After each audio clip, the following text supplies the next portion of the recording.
This week, the Nevada Attorney General announced that they have indicted 6 individuals who served as fake electors for Donald Trump in 2020.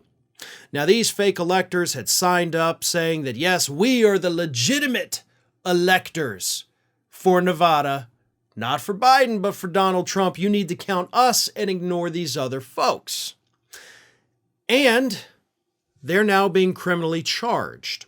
So, didn't work out the way they thought it would, and there are members of the state Republican Party that are now indicted because they were the fake electors. But here's where this story gets interesting, right? This isn't just, haha, more Trump people got indicted.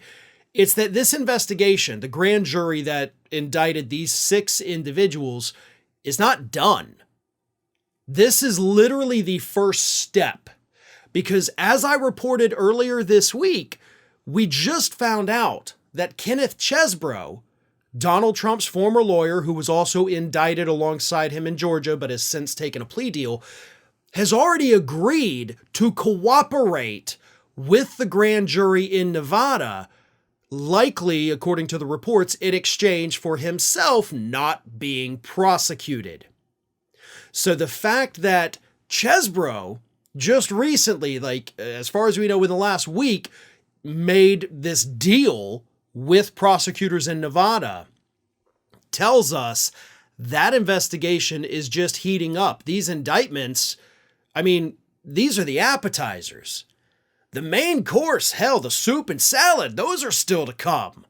And Kenneth Chesbro is likely to be the guy serving those up on a silver platter. So what happens in a case like this is you start by getting the low people on the ladder, right? The lowest rungs of that ladder possible. And then you work your way all the way up to the top. And we have to assume at this point that the person sitting at the top of the ladder, much like over at Georgia, is of course Donald Trump himself. So you indict the 6 people. You don't want to take these 6 people to trial. What you want is plea deals. You want these 6 individuals to turn against and turn in the people on the ladder rung above them. Now, given the fact that these, several of them were GOP officials in the state, high-ranking people, likely the next rung of that ladder is going to be somebody like Kenneth Chesbro with direct contact to Donald Trump. Now, Chesbro, so he's the guy in the middle, Trump on top, electors down here. Chesbro's already said, I'll do what you want me to do. Don't criminally charge me and I'll give you all the info. So these fake electors, they may not be able to necessarily get Chesbro indicted, but if they can give enough damning information about Chesbro, forcing Chesbro to have to divulge more information than he may have wanted to, that could then lead to Donald Trump. Every one of these prosecutions, every indictment, every grand jury, it is a chess match, right? You put the pieces in place where you need them so that when the time comes, you make your attack.